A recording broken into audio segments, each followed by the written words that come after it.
그럼 이제 녹화가 되죠. 얘기하면. 녹화 되죠.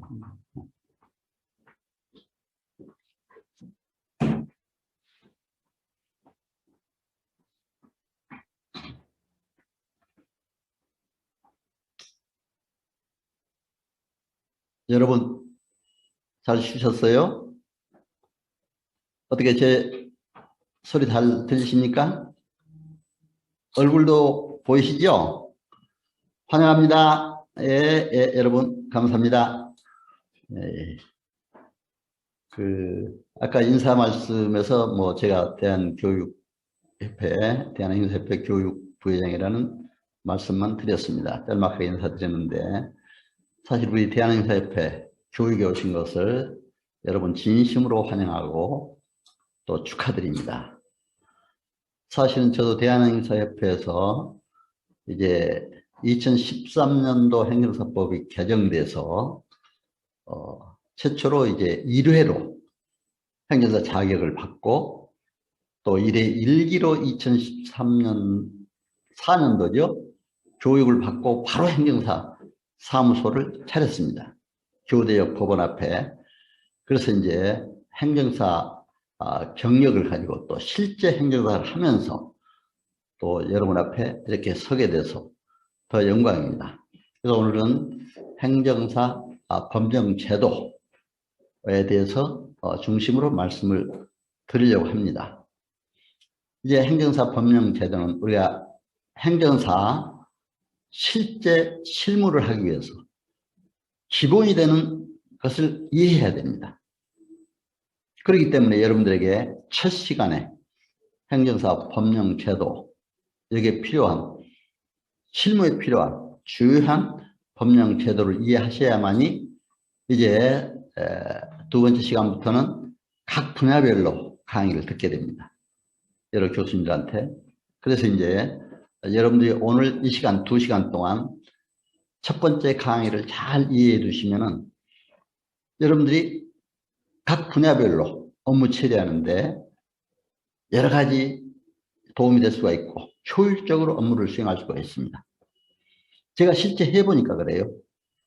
그래서 이제 여러분들에게 이렇게 첫 시간에 제가 교육부회장을 맡고 있기 때문에 여러분들에게 이제 행정사 법령 제도의 이해에 대해서 말씀을 드리겠습니다. 잠깐 이제 그래도 항상 강의할 때는 또 우리가 오프라인 교육할 때는 서로 우리 행정사님들도 같이 이렇게 소개를 하고 있어요. 작년부터 이제 우리가 온라인 교육을 이제 코로나 때문에 이렇게 하고 있습니다만은 그동안 2014년부터 저는 지금까지 계속 행정사 교육을 해왔습니다. 제 사무실이 이제 법원 앞에 서초동, 서울 서초동이죠.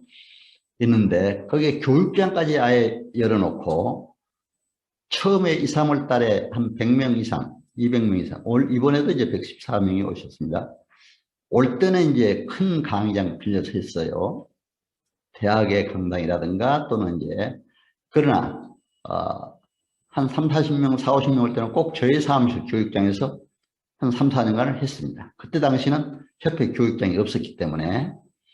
그래서 이제 여러분들에게 단호하게 교육을 또 많이 하면서 또 해왔기 때문에 행정사의 중요성과 또 실제 행정사로서 일을 해봤기 때문에 실제적인 문제에 대해서 함께 얘기를 할까 합니다. 그런 오프라인 교육 때는 서로 이렇게 소개도 하고 했는데 이제 이 시간은 여러분들 다 일일이 소개할 수는 없으니까 제가 이제 그래도 교수 소개는 일단 여러분들에게 잠깐 말씀을 드리도록 하겠습니다. 어떤 강의나 교수가 먼저 이제 또 이렇게 소개돼야 여러분들이 강의에 대한 개념을 더 잘 파악할 수가 있습니다. 저는 참 행정사에 맞게 전공을 시킨 것 같아요, 공부도. 그래서 대학에서는 법학을 전공했고, 이제 대학원에서는 석사 박사에서는 행정학을 전공했습니다. 석사 박사는. 그래서 제가 이제 사무관, 서기관 경력으로 행정사를 들어갔기 때문에 또 서울대 행정대학원은 제가 사법고시 공부를 좀 오래 하다가 사무관으로 공직에 시작을 해서 바로 사법고시 못한 데 대한 그런 것 때문에 이제 어느 날 신문을 보니까 서울대 행정대학원에서는 야간부에 사무관급 이상 응시 자격을 주더라고요. 이 시험 봐서 합격해서 거기서 이제 행정학 석사를 했습니다. 이 단국대학에서 행정학 박사를 하고 또 이제 지금 이 사무관수의관 경력을 가지고 이제 행정사 1회 때 받고 또 이제 제가 몇 가지 자격도 가지고 있습니다. 공인중개사, 경영지도사, 또 중등학교 2급 정교사. 근데 이런 게 다 자격이 행정사가 필요하더라고요. 행정사 교육을 위해서는 이렇게 또 정교사 자격이 필요하고 또 부동산 토지 수용 업무라든가 이런 거 할 때는 공인중개사 자격이 필요하고 행정사 마케팅 또 컨설팅 이런 업무 할 때는 경영지도사 자격이 또 필요해요. 이 자격도 다 받아두었습니다. 그렇게 하고 나서 이제 석박사를 하고 나니까 관동대학교 법정대학의 교수로 청빙을 받아서 교수로 갔었습니다. 그래서 이제 교수 65세 은퇴를 하고 이제 조금 있더니 이제 사이버 대학에서 그때 한참 한 20여 개 생겼는데 사이버대 또 총장으로 오라고 그래서 제가 사이버대 총장을 지낸 바 있습니다. 그런데 이것도 행정사를 위해서 요즘 온라인 교육을 하다 보니까요. 어떻게 딱 훈련을 시킨 것 같아요. 그렇게. 온라인 교육에 맞게. 너무 감사해요. 그래서 한국원격대학 협의회 이사, 총장들로 조직한 여기 이사도 역임을 하면서 또 세계 여러 나라에 다니면서 많은 교육도 이렇게 해왔습니다. 우리 국내뿐만 아니라. 그리고 그때 당시는 언론에도 제가 또 북한 행정으로 전공을 했기 때문에 TV나 라디오, KBS, MBC, SBS 아주 거의 도맡아서 하다시피 했었습니다. 그게 지금 너무나 감사해요. 그래서 이제 이렇게 행정적인 문제, 경영 문제, 또 북한 행정, 남북 통일 문제까지 해서 이렇게 일을 해왔습니다. 그러다가 총장을 마치고 나니까 이제 바로 행정사 제도가 생기더라고요. 그 제가 1회 1기로 교육을 받아가지고 이제 대한행정협회 교육 부회장 또 전임 교수를 맡아서 이렇게 여러분들 앞에 섰습니다. 그리고 이제 대한행정협회 법률정책위원장을 맡아서 요새 행정사법 개정이 지금 돼서 아까 회장님도 얘기를 하셨습니다만은 6월 10일 날 시행이 되도록 됐습니다. 작년 6월 9일 날 6월 9일 날 공포가 됐죠. 1년 유예 기간을 둬서 시행하도록 되어 있기 때문에 이번에 6월 10일부터 새로 통합협회가 출범을 합니다. 그래서 이제 이런 과정이 법률정책위원장 하면서 또 국회라든가 입법기관 또 행정기관 모두 관계를 하면서 과정에도 참여해 봤습니다. 그리고 이제 이게 출입국 업무 하신 분들 또 법무부에 하신 분들도 계시리라 믿습니다만은 저는 출입국 관련 업무 대행기관 대표행정사도 한 바 있습니다. 그리고 행정심판 소망 대표행정사로 이렇게 현재 일을 하고 있습니다. 그래서 너무 참 감사한 게 마침 행정사로서 그동안에 참 공직에서 또 법정대의 교수로 사이버대 총장으로 이 온라인 시기까지 대비하는 이런 훈련을 시켰다. 너무나 저는 감사해요. 또 행정사를 해보니까 사실은 늙을 사이도 없어요. 그러니까 사무엘 울만 같은 유명한 청춘이라는 시에서 뭐라고 했습니까? 인간은 나이 들어서 늙는 게 아니다. 꿈을 잃고 이상을 잃고 일이 없으면 늙는다. 이런 얘기를 한 걸 볼 수가 있었습니다. 여러분 잘 오셨습니다. 공직에 오래 계시다가 오신 우리 행정사님도 계실 거고 또 이제 시험 봐서 오신 분들도 계시리라 믿습니다. 여러분 행정사가 너무 좋아요. 제가 해보니까. 그래서 여러분 교육 오신 걸 진심으로 축하드리고 뭐 대부분이 공직에서 오신 분들이 많습니다만은 혹시 여기 시험 출신도 계신가요? 한번 손 한번 들어보시죠. 시험 출신, 시험 봐서 합격하신 분. 예. 시험 봐서 합격하신 분. 꼭 이렇게 몇 분들이 있어요. 그래서 우리는 이제 앞으로 시험 출신이나 공직자 출신이나 우리가 서로 협력해서 우리가 행정사를 발전시켜 나가야 된다. 이렇게 생각을 합니다. 그래서 이제 제가 이렇게 소개 말씀을 드리고 행정사에 대한 이제 드리고 오늘 강의 순서는 행정사의 정의, 비전과 목표, 행정사가 꼭 알아야 될 중요한 법령, 행정사 제도와 행정사법, 윤리 4세, 국민 편의 상담, 행정 컨설팅, 이런 순서로 여러분들에게 오늘 말씀을 드릴까 합니다. 자, 행정사의 비전과 목표입니다. 여러분, 행정사법 1조에 행정과 관련한 국민의 편익을 도모하고 행정제도의 건전한 발전에 기여한다고 하는 것이 우리 행정사의 목적입니다.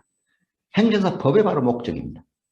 그래서 우리가 이런 목적 달성을 위해서 우리는 어떤 자세를 가져야 되느냐. 이제 마틴 부버라는 사람은 나와 나라는 책에서 인간 만남 속에서 행복이 있다, 축복이 있다 이렇게 얘기했습니다. 여러분, 저와 만남도 큰 축복입니다. 행정사에서 같이 만났다는 것, 그와 동일성이 있잖아요. 큰 축복이라 생각합니다. 또 인간의 성공 덕목 사회에 오셔도 보면 지식, 지능, 기술, 자세가 있지만 자세, 인간관계 이런 것이 성공의 97%, 85%를 차지한다고 합니다. 여러분 만나서 이제 서로 좋은 관계를 가져야 돼요. 행정사로서 함께하는 좋은 관계 가져야 됩니다. 그렇기 때문에 우리는 행정사로서 정말 감사하면서 일해야 된다. 이제 낙지자 불여 감지자란 말을 저는 쓰고 있습니다. 이건 논어에서 이제 호지자 불여 낙지자라는 얘기가 있습니다. 그런데 여러분 행정사 하는 걸 좋아서 하신 분도 있겠지만 좋아서 하는 것보다 또 즐겨야 됩니다. 그렇죠? 그래서 저는 여기다 한 마디 더 얹어서 낙지자 불여 감지자. 즐겁게 하는 것보다 행정사를 감사함으로 해야 된다. 감사하면 모든 병도 낫는다고 하잖아요.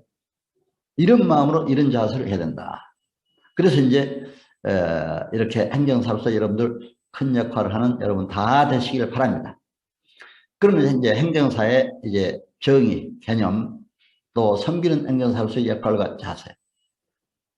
제가 이제 서울대 행정대학원에 공직에 있으면서 처음 들어갔을 때 첫 시간에 이제 인사와 함께 또 교수 소개와 함께 행정의 개념을 설명하더라고요, 교수가. 자, 행정사, 퍼블릭 애드미니스트레이션. 또 이제 미니스트리 여기서 퍼블릭 애드미니스트레이션은 출발했습니다. 그럼 미니스터라는 뭡니까? 목자, 장관이라는 의미도 있지만 섬긴 봉사라는 의미도 있습니다. 장관은 행정직. 그렇잖아요. 목자는 아마 양들을 돌보는 목자. 그러니까 이제 이런 위치에 있는 사람도 항상 국민을 섬기고 봉사한다. 바로 이것이 국민 앞에 섬기고 봉사하는 바로 역할입니다. 행사법 1조의 목적 실현하는 게 목적입니다. 그래서 국민 편익 도모하고 행정제도의 건전한 발전에 기여하고 봉사하는 이런 자세를 가져야 된다. 이렇게 생각을 합니다. 그러려면 우리가 이제 행정사로서 성공하려면 성공 4A 바이러스에 주의해야 된다. 이건 미국의 하버드 대학 교수가 얘기한 겁니다. 얼로간스, 교만하지 말아라. 또 애드벤처 시키, 절대로 파괴적인 모험을 하지 말라. 언론에서 외로움을 잘 극복해야 된다.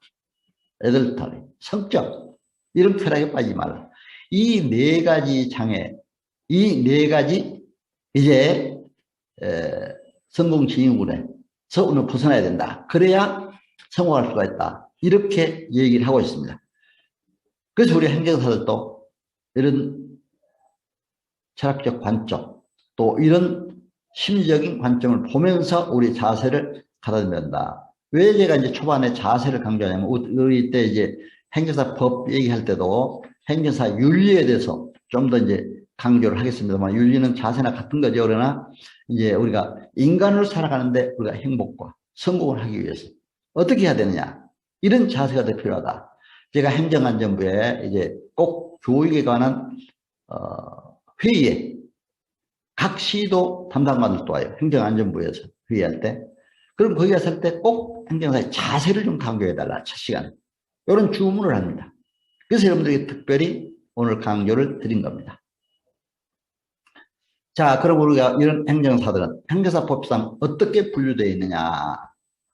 행정사법 제2조, 제4조 오늘 보면은 바로 행정사의 분류와 업무 범위를 정하고 있습니다. 일반 행정사, 행정사법 2조에 규정된 업무를 주로 수행을 합니다. 행정기관의 업무에 관련된 업무의 서류의 번역은 번역행정사가 하게 되는 것이죠. 그래서 이제 2조에 관한 여러 가지 업무, 또 해운에 관한 업무는 회사 행정사가 하게 됩니다. 그래서 우리가 회사 행정사, 외국어 번역 행정사에 해당되지 않는 분은 전부 일반 행정사로 포함이 되죠. 일반 행정, 전반적인 거. 회사 행정사는 해양안전심판이라든가 또 해운 문제 이런 것 중심으로 하고, 번역 행정사는 외국어 번역 행정사, 출입국 언료하고 외국인들이 많으니까 다문화 시대, 이런 번역 행정사로서 이제 세 가지 분류를 하고 있다, 이렇게 보시면 되겠습니다.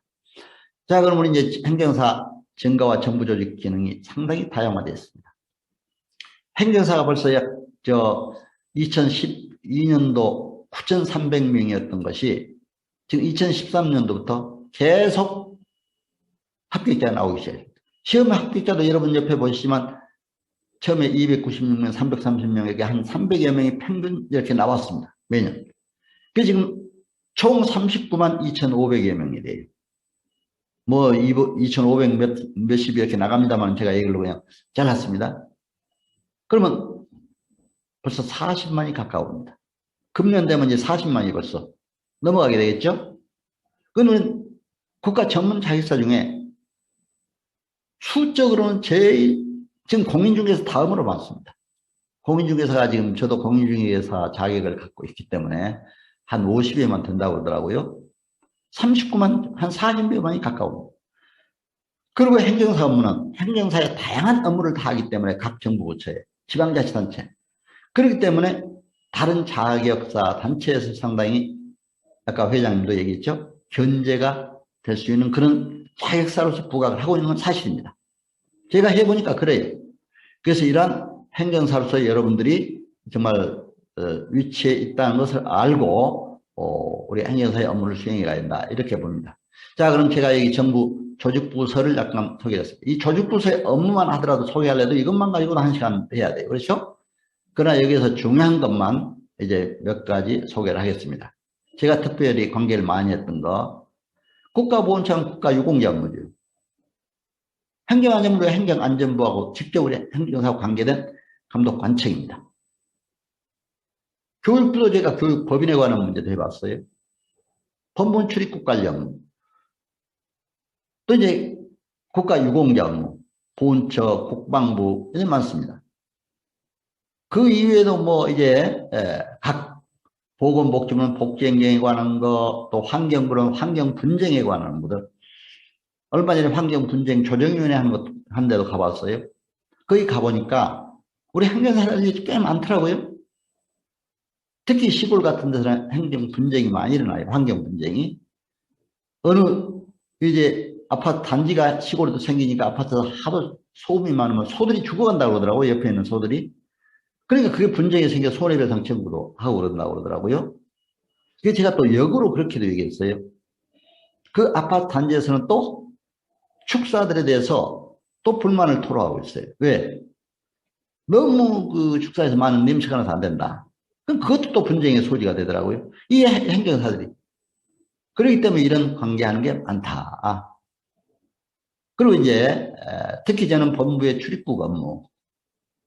제가 그래서 출입국 관리 대행사로서 자격도 받았습니다. 대행행정사로서. 최초로 베트남 여인이 한국 남자와 결혼했어요. 저한테 출입국 관리 업무를 해달라고 그러더라고요. 저는 한 번도 출입국 관리 기관에 근무해 본 적이 없습니다. 어떻게 하시겠습니까? 그렇다고 행정사법에 특별한 사유 없이 행정사 업무를 거부할 수 없다, 그렇게 했어요. 특별한 사유란 뭡니까? 어디 아파서 병원에 입원했다든가, 해외 출장을 갑자기 가게 됐다든가. 그러나 고객들이 왔는데, 국민들이 왔는데, 아이, 난 몰라서 못합니다, 그냥 가세요, 그러면 되겠어요? 성실하게 상담을 해줘야 됩니다. 아, 이건 이렇고 이러니까 우리가 한번 제가 열심히 해보겠습니다. 그러나 또 여러분들이 확실히 내가 꼭 해주겠다, 이렇게 또 단언을 해도 안 돼요. 단언했다 못 해주면 또 그것이 하나의 뭐가 됩니까? 잘못하면 사기도 될 수도 있고. 그렇죠? 돈 받고 못 해주면. 그렇기 때문에 최선의 노력을 다해서 해보겠습니다. 저는 그렇게 했습니다. 그렇게 하고 정식으로 위임 계약은 한 2, 3일 후에 합시다. 그러고 나서 어떻게 한지 아세요? 거기에 관련된 출입국관리법, 국적법을 완전히 달라내고다시피 했습니다. 그리고 시행령, 시행규칙까지 보다 보니까 답이 나와요. 양식까지 다 나와요. 그래서 제가 그거를 고객이 2, 3일 후에 오니까 그 설명을 해줬어요. 그랬더니 어떻게 이렇게 시원하게 속 시원하게 설명을 잘해주느냐. 그래서 양식도 이제 출입관리 사무소에 직접 가서 이제 갖다가 주면서 바로 쓰라고 그랬습니다. 그래서 위임계약을 체결했습니다. 그래서 처리한 적도 있습니다. 여러분, 제가 전혀 몰라도 그 근거법을 찾으면, 그래서 첫 시간 근거법이 중요합니다. 거기에 필요한 법이, 법적 마인드가 중요합니다. 행정사. 그렇기 때문에 행정사는 행정사로서 최고의 행정법률가입니다. 바로 아까 행정의 개념에도 얘기했지만 Public Administration Lawyer, 바로 행정법률가라고 얘기할 수가 있습니다. 제가 2017년도 8월 달에 일본에 갔었어요. 일본에 가서 행정사 제도를 전체 연구하고 왔습니다. 국회에서 국회의원들, 국회 입법공무원들 모인 자리에서 우리 행정사들도 모이고 있는데 전부 발표를 했습니다. 그런데 일본에서는 행정사를 가해 법률가, 거리 가짜, 가해 법률가 이렇게 얘기를 하더라고요. 저희들이 이제 그 행정사 교육을 할 때 종로, 서울의 종로 3가에서 교육을 한 적이 있습니다. 종로 3가, 거리 가짜잖아요. 거리 가짜, 가해 법률가니까 마침 행정사가 이 무슨 뭐 거리의 법률가냐 이렇게 볼 수는 있는데, 그러나 어떻습니까, 여러분? 국민과 가장 가까이 할 수 있는 법률가다. 그렇죠? 행정민원에 관한 행정의 최고의 법률가입니다. 여러분. 그렇기 때문에 그런 자긍심을 갖고 여러분들이 다 해야 됩니다. 그 여기 여러 군데 여기 국토교통부는 토지보상의 업무도 있고, 또 이제 아까 해양수산부 회사에 관한 문제, 물론 이제 아래 청급은 국세청, 세무사, 관세청, 관세사 또 이렇게 다 있습니다. 또 특허청은 별사. 그러나 그 이외의 거는 전부 또 우리 행정사 일들이에요. 그렇기 때문에 여러분들이 이런 정부 기구를 보면서도 우리가 행정사의 업무를 잘 알아야 돼. 그래야 정부조직법부장 알아야죠. 지방자치조직도 알아야죠. 그래서 이제 우리가 이런 조직을 잠깐 설명을 드렸습니다. 자, 행정사 업무의 수행의 기본은 이게 법률 연구가 돼야 된다. 그러니까 법률도 우리가 최신 법률을 알기 위해서는 국회 법률정보 시스템을 통해서 최신 개정된 법률도 알아야 됩니다. 법제처에서 국가정보법령정보센터에서 나오는 법률 해석 문제, 이런 것도 잘 알아야 됩니다. 법률 해석이 중요해요.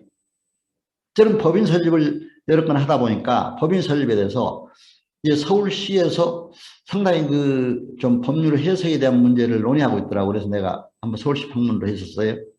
법인 설립 인허가 문제가 너무 많이 들어온다 이거죠. 서울시로. 그래서 이제 특히 문화관광부 소속의 문화예술에 대한 법인단체가 많이 들어온대요. 그래서 저도 문화예술단체 법인도 설립돼 봤습니다. 제 유튜브에 보면 다 나옵니다. 설립하러 갔더니, 저는 문화예술단체 법인 설립을 하러 갔더니 갑자기 한 30분 인터뷰를 하자고 그러더니 노래까지 불러달래요. 가수들 모인 자리에서 그래도 우리 행정사님, 행정학 박사님이 노래를 불러주면 가수들이 좋아했다. 사실은 한 번 노래도 부른 적이 있습니다.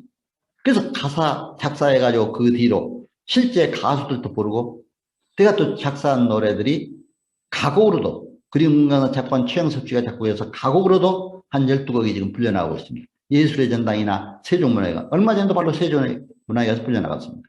그냥 법률 행정 교양 강의하다 보니까 또 유튜브에도 음악과 함께 올리다 보니까 좋은데, 왜 내가 음악 얘기를 하느냐. 음악 저작권 협회, 바로 우리 행정사가 해야 될 일입니다. 저작권 문제. 저도 저작권 등록도 해보고, 그러니까 저작권 등록을 하다 보니까, 제 것도 등록을 하다 보니까 저작권료가 조금씩 나와요. 그럼 다른 사람 것도 해주면 우리 행정사 또 수임을 받으면 거기서 수임료도 받을 수가 있습니다. 국가 전문 자격사로서 우리 행정사 이렇게 할 일이 많잖아요. 그래서 이러한 법률 해석 문제도 잘 알아야 되는데, 사실은 법제처에서 그때 법인 설립 문제 얘기할 때 그 얘기를 하더라고요.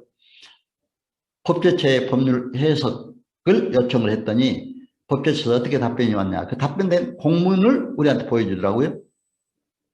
어떻게 왔느냐. 서울시에 주소를 두고 있다 하더라도 전국적인 범위의 업무를 한다면은, 예를 들면 가수들이 전국에서 온다고 한다면은 그것은 중앙정부에서 허가를 내줘야 된다. 법인선. 이렇게 또 해석이 온 걸 봤어요. 그러니까 여러분들 이런 것도 잘 알아야 돼요. 대법원의 판례 같은 거, 종합법률 정보를 통해서 알아야 됩니다. 그래야 우리가 행정사로서 여러 가지 행정 업무를 효율적으로 수행하여 갈 수가 있고요. 아까 말씀드렸지만 행정사 업무가 들어오면 그 근거 법을 우선 찾아야 됩니다. 그 법률 시행령 시행규칙, 또 지방자치단체에 관련된 건 지방조례, 또 이런 것도 다 알아야 됩니다. 또 판례라든가 행정심판 재결 인용사례, 또 시행규칙까지도 알면은 여러분 행정사 겁낼 게 없어요. 어떤 일도 수행할 수가 있다. 그래서 오늘 첫 시간에 행정사 실무를 위해서도 이렇게 기본 법적인 걸 알아야 된다 해서 말씀을 드리는 겁니다. 행정사법 개정의 주요 내용, 요거는 이제 이따가 행정사법 할 때 얘기도 드리겠습니다만 여러분들 궁금해하실 것 같아서 우선 간단히 설명드리고 나가겠습니다. 이번에 행정사법 개정 주요 골자가 3명 이상 행정사 구성으로 하는 행정사 법인 설립을 하도록 되어 있다. 이렇게 되어 있습니다. 저는 행정사 법인을 못 설립하고 합동사무소만 하도록 되어 있습니다. 3명 이상. 근데 지금 법인을 설립할 수 있도록. 근데 사실 당연히 돼야 돼요. 왜냐하면 다 전문자 회사들이 법인 있잖아요. 세무법인, 법무법인, 로펌. 또 이제 공인중개사도 법인이 있습니다. 중개법인. 다 법인이 있습니다. 근데 우리 행정사도 이렇게 법인 제도가 됐다. 일본에도 가서 행정사 법인 연구해 보니까 한 465곳에 행정사 법인이 있더라고요. 그렇게 하고 있습니다. 그리고 대한행정사회로 단일화된다. 그리고 이제 앞으로는 행정사업을 하려면 대한행정사회 의무 가입을 해야 돼요. 가입을 해야 행정사업을 할 수가 있습니다. 그렇기 때문에 여러분 이번에 대한행정사협회 잘 오셨습니다. 여러분 대한행정사협회 오셔서 대한행정사협회 또 가입이 되면 당연히 이제 신협회로 거기 이제 바로 들어가게 되는 겁니다. 퇴직 공무원 행정사에 퇴직 전 1년 이내 근무한 행정기관 업무 수임은 불가하다. 이게 정관 예우에 관한 그런 문제입니다. 행정사 교육이 연수 교육이 실시된다. 이제 그런 게 좀 강화됩니다. 지금은 이제 우리가 기본 소양 교육 3일, 실습 교육이 이제 5일입니다. 그래서 이제 한 8일간 봤습니다만 제가 1회 1기로 교육받을 때요. 기본 소양 교육이 일주일을 받았어요. 그리고 실습 교육이 3주간을 받았어요. 하루 4시간씩이었어요. 그러니까 지금 한 달을 받았습니다. 근데 요즘에 이제 많이 줄었죠. 그래서 이제 여러분 그렇게 하시고 이렇게 해서 작년에 이제 행정사법이 5월 20일 국회 통과돼서 이제 6월 9일 날 정부에서 공포를 했습니다. 그래서 이제 행정안전위원회, 소위원회, 법사위원회 뭐 상당히 아주 복잡해요. 제가 법률정책위원장으로 직접 법 개정에 참여하다 보니까 상당히 아주 복잡한 절차가 많습니다. 국회 통과하기까지. 그런 게 있다는 걸 간단히 설명을 드리겠습니다. 자, 행정사가 알아야 될 주요 법령입니다.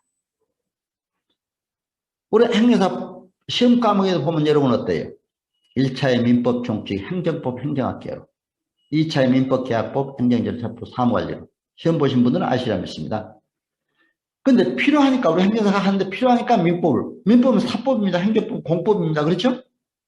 3법이 사법상 민법을 알아야 행정법의 행정행위를 알 수가 있어요. 민법 총칙의 법률행위를 알아야. 행정학도 알아야 돼요. 그래서 아까 내가 행정학적인 개념에서 여러분들을 행정의 개념도 설명을 했습니다.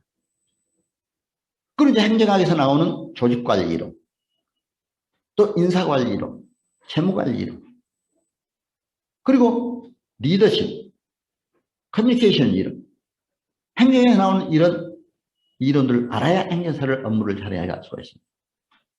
그렇기 때문에 제가 이제 그러나 이런 모든 우리 행정사 알아야 될 기본 법들이 있지만 그러나 헌법은 우리나라의 기본법입니다. 헌법을 모르고 헌법이 위배돼서 안 되잖아요. 위헌 소지가 되면 안 되잖아요. 항상 헌법은 기본이기 때문에 제가 앞에서 먼저 헌법을 얘기합니다. 참 제가 대학에 법과 다닐 때 헌법만 공부해도 한 학기 이상 배워요. 그러나 여기서 뭐 중요한 요점만 말씀드립니다. 헌법은 국민의 기본권을 보장하고 국가의 통치 체제를 규정하는 국가의 기본법인 동시에 최고법입니다. 그렇죠? 국가의 기본 조직과 작용에 관한 법입니다. 이제 저는 그래서 이제 이 헌법을 그 고시 공부할 때, 사법고시 할 때 아주 필수 과목으로 있기 때문에 보면서 그때 애워놨던 게 지금 상당히 중요해요. 기본 조직, 입법, 행정, 사법부 조직을 얘기하는 거잖아요, 헌법은. 기본 작용, 국민의 어떤 권리 의무 관계, 또 국가와의 관계, 이런 모든 작용, 입법작용, 행정작용, 사법작용, 이런 것들이 전부 우리 헌법의 기본이다. 이렇게 볼 수가 있습니다.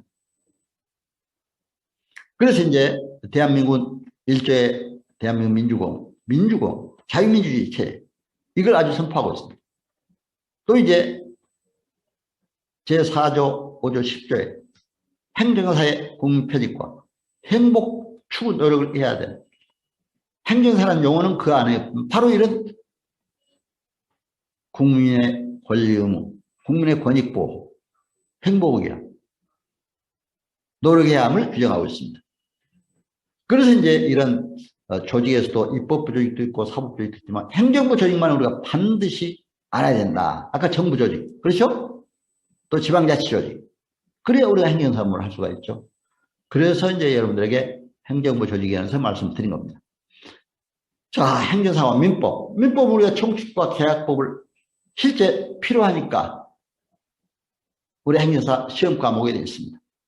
여러분, 민법은 뭡니까? 개인의 권리에 관한 법입니다. 바로 한마디로 사법입니다. 일반 사법입니다. 그것도.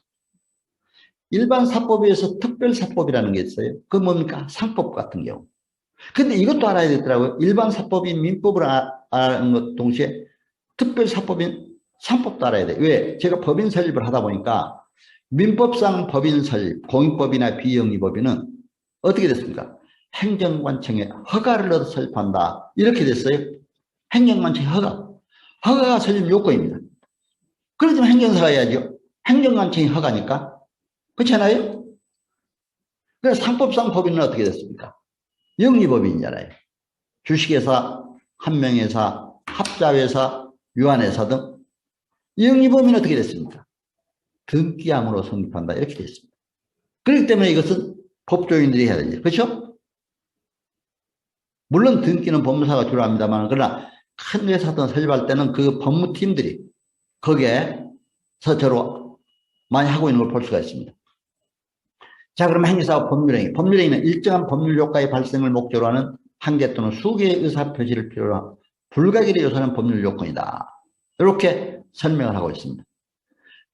민법상 법률행위는 의사표시가 중요하잖아요. 의사표시. 개인의 의사표시가 중요합니다. 여러분, 특히 공인중개사, 혹시 자격 가지신 분도 계시다고 합니다. 우리 행정사는 공인중개사님 많이 갖고 계시더라고요. 계약서를 쓸 때 의사표시가 중요해요. 공인중개사법에도 그렇게 되어 있습니다.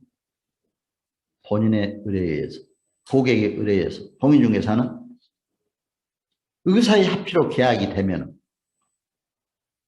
그 계약을 성실히 이행하기 위해서 노력하는 걸로, 보수를 받고 노력하는 걸로 이렇게 되어 있습니다. 의사표시가 중요합니다. 민법상 행위는. 그렇기 때문에 이런 의사표시 합의.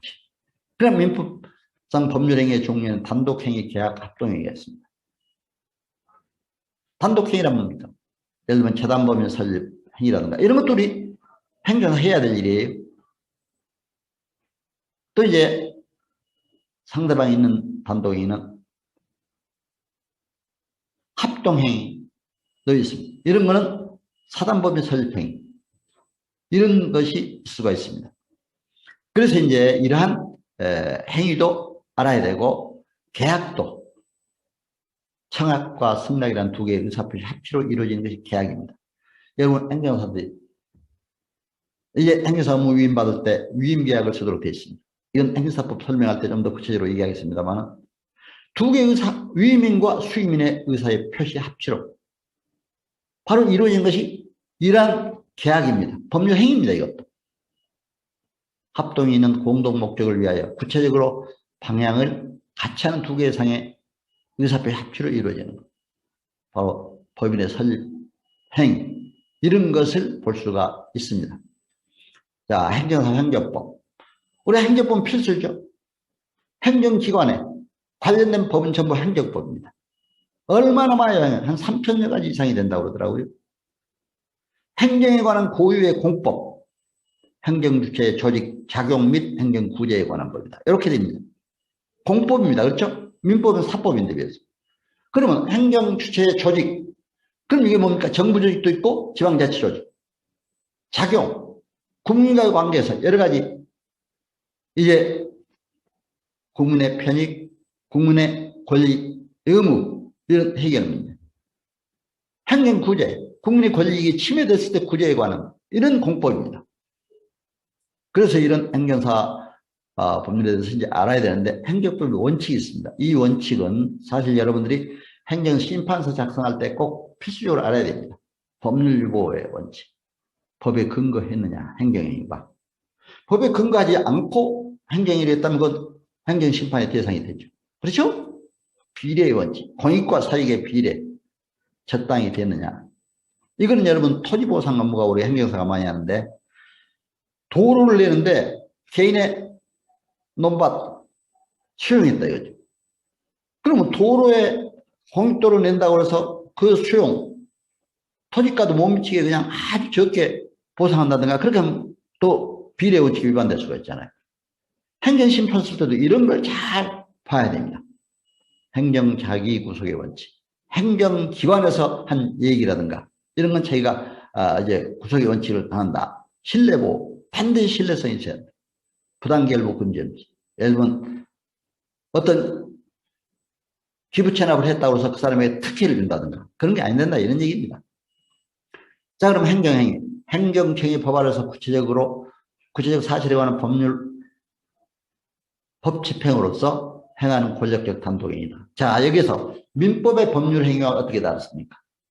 민법의 법률행위는 단독행위도 있고 합동행위도 있고 계약도 있습니다. 행정법상 행위는 권력적 단독행위입니다. 그렇죠? 공법행위입니다. 행정기관의 권력적 단독행위죠. 물론 그렇다고 해서 국민들의 의사를 전혀 또 무시하면 이건 행정심판의 대상이 됐어요. 그렇죠? 왜냐하면 똑같이 다 법인 설립 인허가 신청을 했는데 어떤 사람 내주고 어떤 사람 안 내줬다. 불공정하겠다. 그러면 안 되잖아요. 아무리 권력적 단독행위라고 하지만. 그때는 우리가 또 이제 행정사들이 공정성을 가지고 얘기하면서 주장할 수가 있습니다. 공권력 활동 행위로서의 단독행위. 이것을 지칭한다. 그리고 행정의 특수성은 법에 적합해야 되고 아까 법률 유보의 원칙이나 마찬가지입니다. 공정해야 되고 내용 실행이 담보돼야 됩니다. 만약에 하늘에 다리를 놓는다 어느 행정기관이 그런 뭘 하면 감성이 없지 않아요. 내용 실행이 없지 않아요. 불가쟁력. 이미 확정된 행정행위는 다시 다툴 수 없다. 불가변력, 변경할 수 없다. 이런 얘기입니다. 행정의 구체적 구제제도의 특수성. 구제의 특수성에는 이제 행정쟁송제도가 있는데 쟁송제도는 행정심판과 행정소송이 있습니다. 그러나 행정소송은 행정법원에서 변호사 판검사들이 주로 관련합니다. 그러나 행정심판은 우리 행정사들이 해야 될 일인데 지금 행정심판에 관해서 앞으로 이제 우리 행정사법에 여러 가지 대립군 문제 가지고 우리가 입법 추진도 앞으로 해야 될 그런 상황이 있습니다. 이거는 행정사법 설명할 때 또 더 말씀을 드리겠습니다. 국가배상법 2조에 따른 손해배상 문제, 또 헌법 23조에 따른 손실보상. 그러니까 우리가 헌법 23조. 그러니까 우리 헌법도 전혀 모르면 안 된다 해서 오늘 설명을 드린 겁니다. 자, 그럼 행정사법, 행정쟁송, 행정심판. 행정쟁송은 이제 행정소송, 행정심판이 있다. 설명을 드렸습니다. 행정심판은 행정청의 위법 부당한 처분, 그 밖에 공권력의 행사, 불행사 등으로 권리나 이익을 침해받은 국민이 행정기관에 제기하는 구제 절차다. 이렇게 볼 수가 있습니다. 행정기관에 하는 거, 사법기관에 하는 거, 그렇죠? 행정소송은 바로 사법기관에 하는 겁니다. 그래서 여러분들이 이런 걸 구별하고 이제 이렇게 아셔야 된다. 행정소송 반드시 사법기관, 또 그러나 이제 우리가 행정소송을 제기하기 전에 행정심판 전치주의라는 게 있습니다. 반드시 행정심판을 먼저 거쳐야 되는 거 있어요. 그러나 원칙은 임의적 행정심판 전치주의가 원칙입니다. 거쳐도 되고 바로 행정소송으로 가야 되고. 그러나 특별법상 공무원 징계, 토지수용 재결, 노동위원회 재결, 각종 세법상의 처분, 음주운전은 반드시 행정심판을 먼저 거쳐야 됩니다.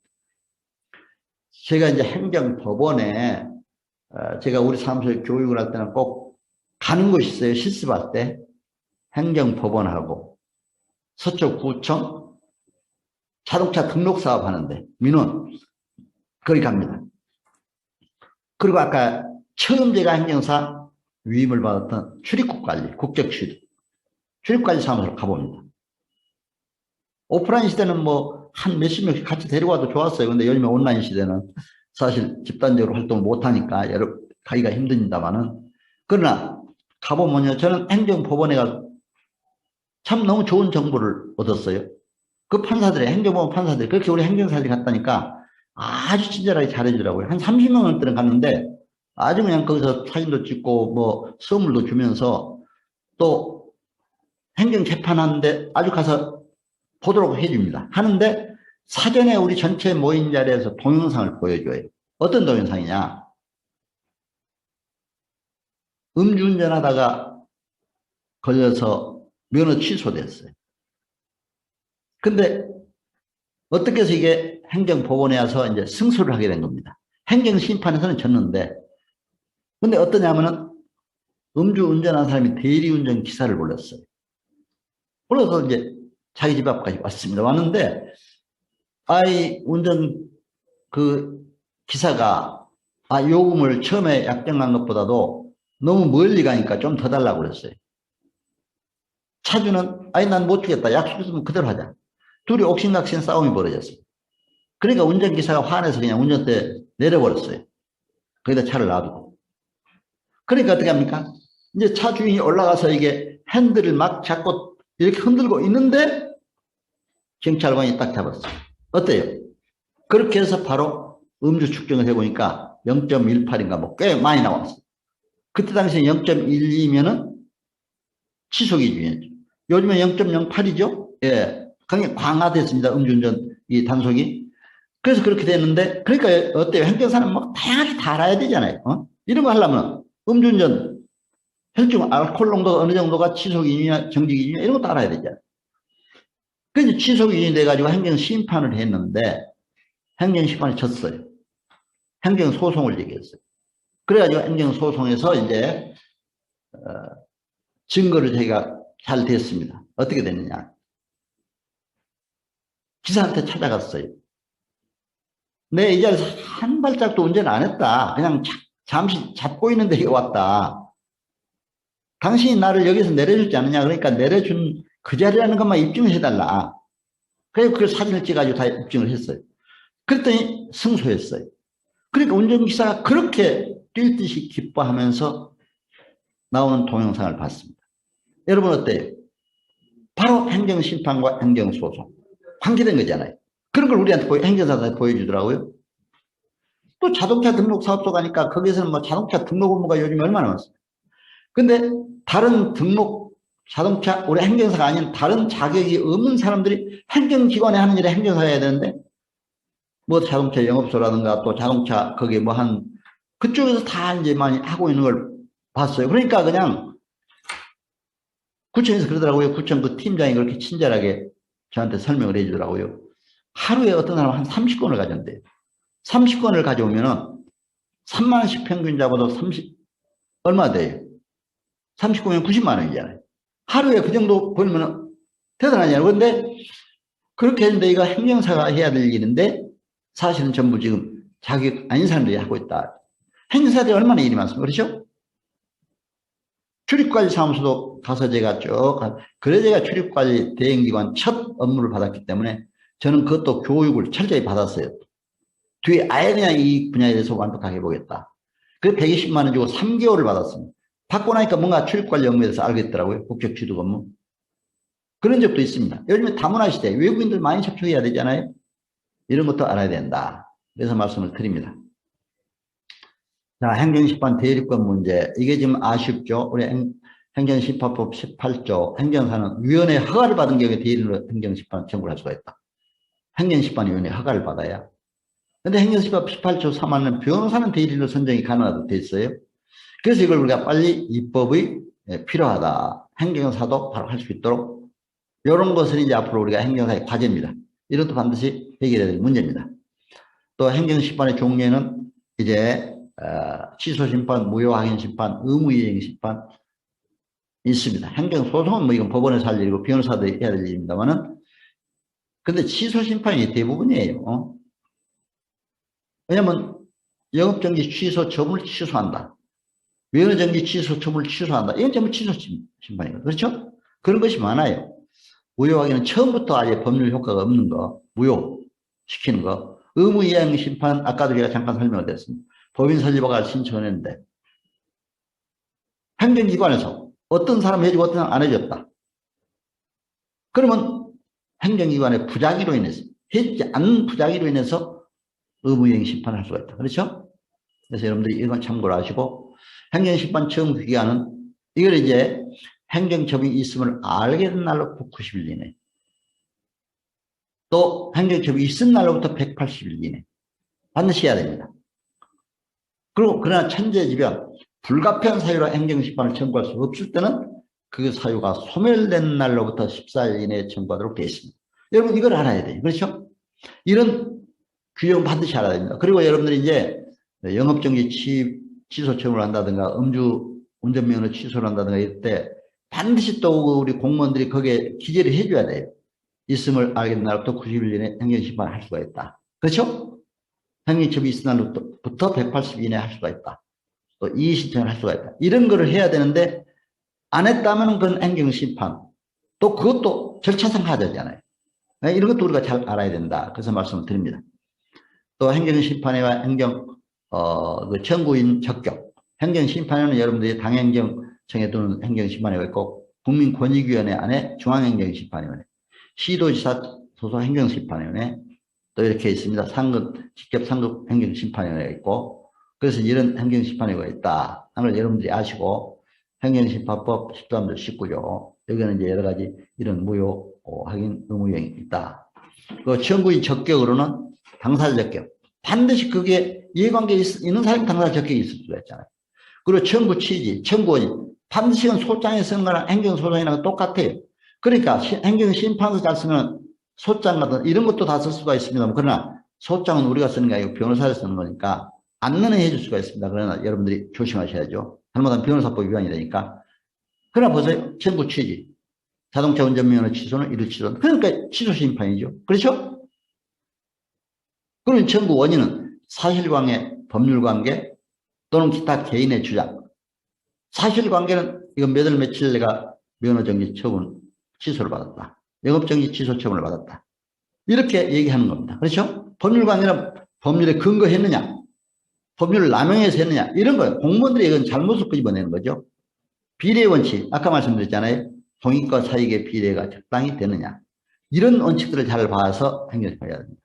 그래서 이제 지금까지 행정사가 알아야 될, 꼭 실무에서 알아야 될 주요 법률들을 설명을 했습니다.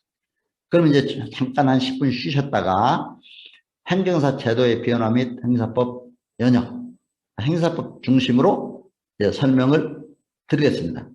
여러분 한 10분간 잘 쉬셨다가 10분에 만나도록 하겠습니다. 여러분 감사합니다.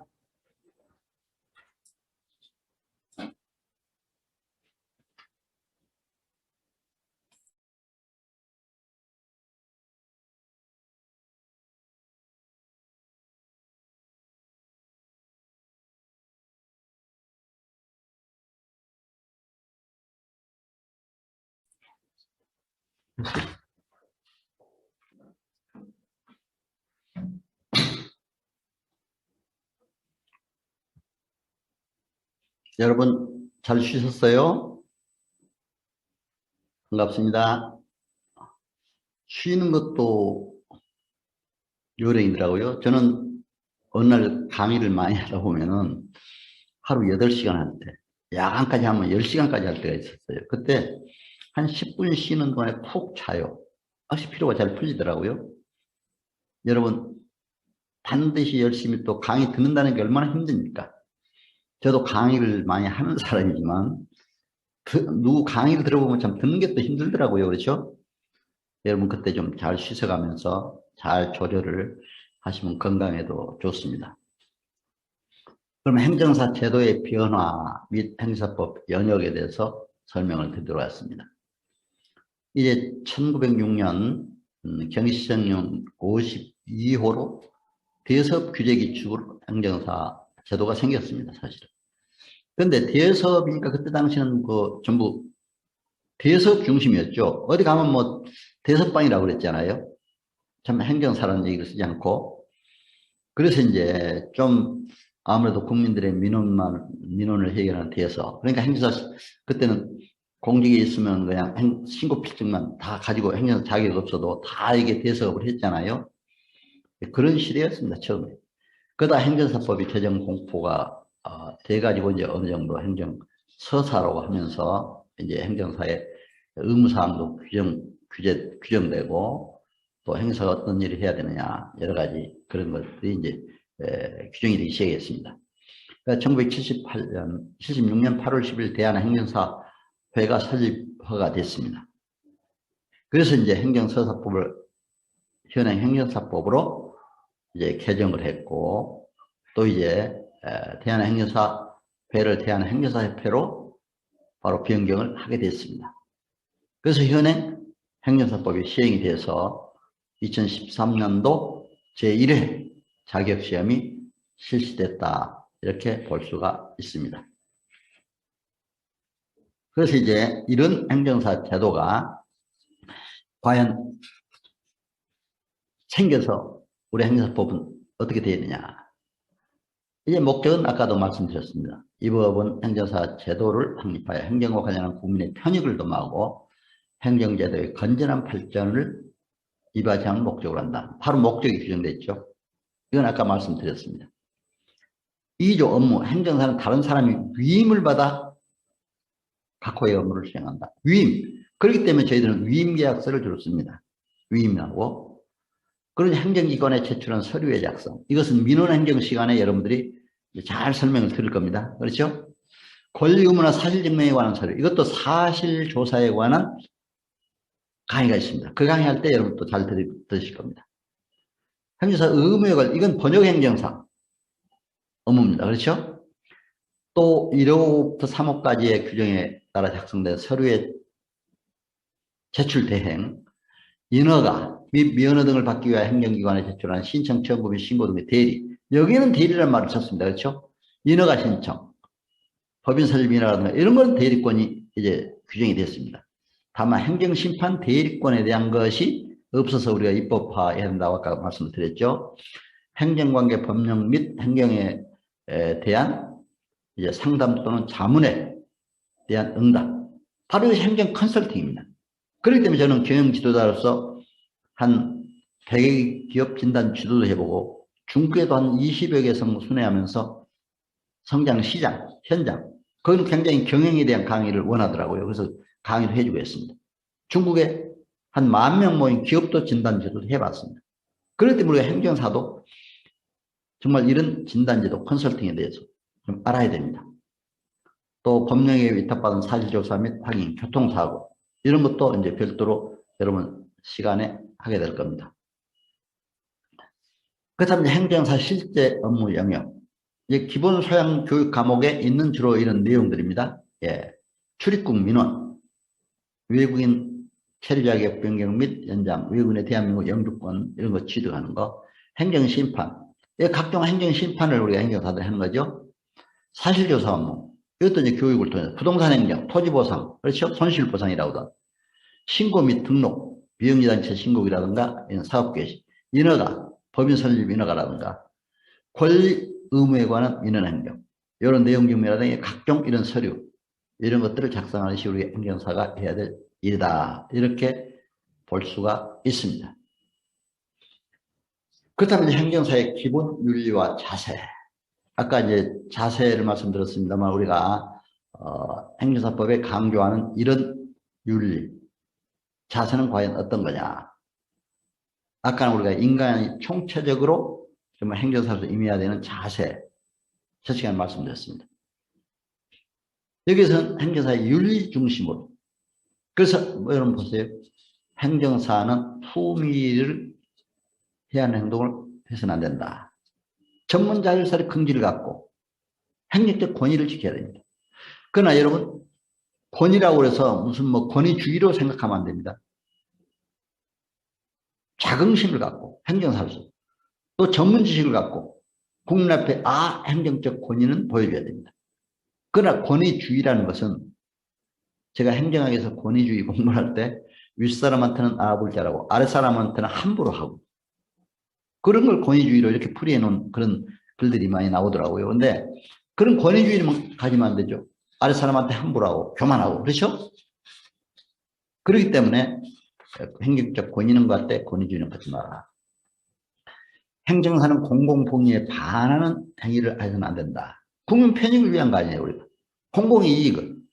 그렇기 때문에 항상 공공복리에 반하는 행위를 해서는 안 된다. 행정사 직무를 수행하면서 독립적이고 공정 성실해야 한다. 우리 민법 총칙에 보면 신의 성실의 원칙이 나옵니다. 바로 행정사 업무 수행도 우리 법에도 규정이 되어 있습니다. 신의 조차 성실하게 해야 된다. 그거는 우리 행정사만이 아니라 다른 자격도 다 했더라고요. 공인중개사도 보니까 신의 성실 원칙에 따라서 고객에게 부동산 중개 행위를 해야 된다. 변호사도 마찬가지입니다. 신의 성실에 따라서 국민의 변호를 해야 된다. 그렇죠? 법무사나 세무사, 다른 자격사도 마찬가지입니다.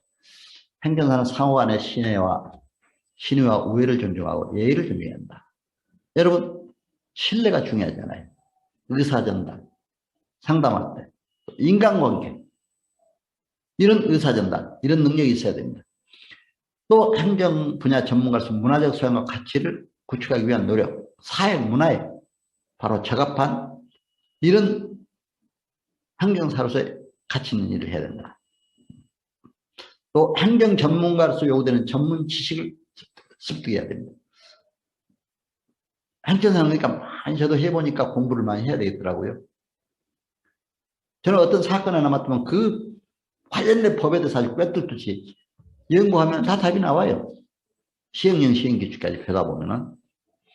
그것도 행정사는 상호 존중주의에 입각해서 상대방을 비방을 하지 말아야 된다. 저는 그래요. 인간관계에서 상대방을 칭찬해 이렇게 하면 좋은데 절대로 비방은 안 된다. 우리 행사들도 마찬가지입니다. 서로 상호 간에 칭찬하고 존중해 줘야지 절대로 비난하거나 비방하면 안 된다. 그러니까 아까 첫 시간에 제가 말씀드렸습니다만 인간관계가 성공의 85%다. 자세가, 바른 자세가 성공의 97%다 이런 얘기였습니다. 그러려면 행정학에서 얘기한 인간관계론도 잘 알아야 되겠더라고요. 리더십 이론도 잘 알아야 되겠더라고요. 그렇죠? 3S 리더십을 여기 제시했습니다. 바로 서번트 리더, 섬김의 자세죠. 슈퍼 리더, 협력적 자세죠. 그러니까 섬김의 능력, 협력적 자세. 또 자기 자신의 잘 관리를 해야 됩니다. 셀프 리더로서. 그렇죠? 자기 자신 관리, 건강 관리, 지식 관리, 인간관계 관리, 많은 상황의 좋은 관계 관리, 이걸 자기 자신 관리를 잘해야 됩니다. 또 건강해야 또 일을 하겠더라고요. 저희들은 보니까. 요즘에 코로나 시대에 여러분 어때요? 건강해야. 저도 건강하니까 이렇게 와서 강의도 하잖아요. 건강보다 아무것도 할 수 없어요. 저는 사실은 참 감사하게도 공직에 한 15년 있다가 교수로 갔다가 65세 정년하고 총장, 60은 넘었는데 총장으로 불러서 제가 사이버 총장을 했습니다. 한 70세 부총장, 총장까지 하면서 그러다 보니까 굉장히 다른 사람보다는 일을 많이 했습니다. 근데 하자마자 또 행정사 제도가 생겨서 이렇게 일을 하고 있는데 그것은 나 혼자 잘나서 물론 내가 그러나 충분히 준비를 해줘야 되잖아요. 석사 박사학위를 받아놓고 공부를 열심히 하고 내 자신 셀프 리더로서의 건강관리 잘하고 하니까 또 불러주잖아요.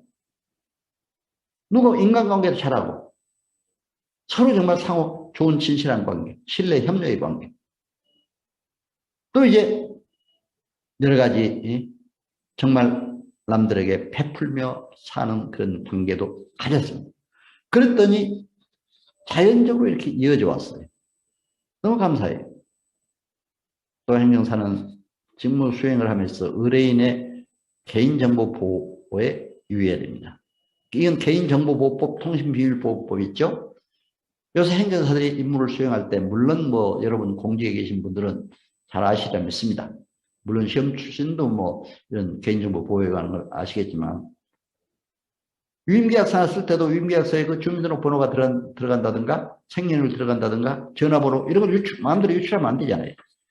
그러니까 우리가 시건장치를 철저히 우리가 잘해야 됩니다. 사실 잘못해서 나가가지고 부주의로 해서 나가가지고 하면 개인정보보호법에 걸리잖아요. 항상 개인정보 보호에 유의하는 이런 윤리와 자세 필요하다. 그러니까 우리 개인 간의 관계, 또 대정부와의 관계, 또 대행정 공무원들과의 관계, 행정사의 상호관계, 이런 모든 관계를 잘해야 된다 하는 것이 우리 기본 윤리와 자세입니다. 성실하게 국민을 섬기는 자세로 해야 되는 바로 이런 거죠. 그럼 이제 행정사법의 기본 내용, 바로 이 윤리와 관련된 내용들이 이제 쭉 나오기 때문에 한번 우리 법에도 보면 보세요. 행정사가 아닌 사람에 대한 금지사항. 행정사가 아닌 사람은 다른 법률에 허용되는 경우를 제외하고는 제2조에 따른 업무를 하지 못한다. 우리 행정사가 뭘? 행정사 아닌 사람은 할 수 없잖아요. 우리 행정사도 소송 업무라든가 할 수 없잖아요. 만약 하면 변호사법 위반이 돼요. 그렇죠?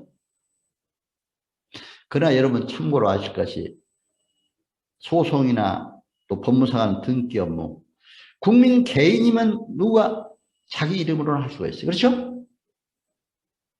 그러나 되게 이제 승소하기 위해서 또 자기가 편익을 모하기 위해서 이제 변호사를 선임하고 또 법무사를 선임하고 이렇게 하는 겁니다. 그래서 이제 이런 관계, 절대로 타 자격사의 관계도 조심해야 한다. 이게 우리 윤리적인 문제죠. 그렇죠? 할 수 있는 업무, 영업정지 취소구제, 음주운전 취소구제 뭐 이런 것들이 있습니다. 그래서 이런 것들을 여러분들이 잘 알고 해야 된다. 또 이제 할 수 없는 업무는 소송 업무, 등기 업무 이게 지금 나옵니다. 이런 게 있습니다. 21조 행정사 의무와 책임, 이것도 윤리에 관한 문제, 그렇죠? 행정사는 위임받은 업무를 성실히 수행해야 된다. 이게 신의 성실의 원칙이잖아요. 아까 말씀드렸죠. 신의 조차 성실하게 수행해줘야 한다. 행사 업무를 수행하면서 고의 또는 과실로 위임에게 재산상의 손해를 입힌 경우에는 그 손해를 배상해야 된다. 아까 이제 저는 이런 경우도 있어요. 행정사 업무를 처리하다 보니까 어느 때 영업정지 처분을 당했는데 막 나보고 이거 급하게 처리해 주면은 돈을 얼마나 줄 테니까 꼭 해달라 한 부탁이 들어왔어요. 그러니까 내가 여러분들에게 파괴적 모험을 하지 말라. 애드벤처 시킹. 그렇죠? 이런 거 잘못 모험했다가 못해주면 손해배상 책임을 당해요. 근데 처분서를 보니까 벌써 행정처분이 있은 날로부터 180일 이내, 행정처분이 있음을 안 날로부터 90일 이내, 한 2, 3일밖에 안 남았어요. 여러분 그거 어떻게 됩니까?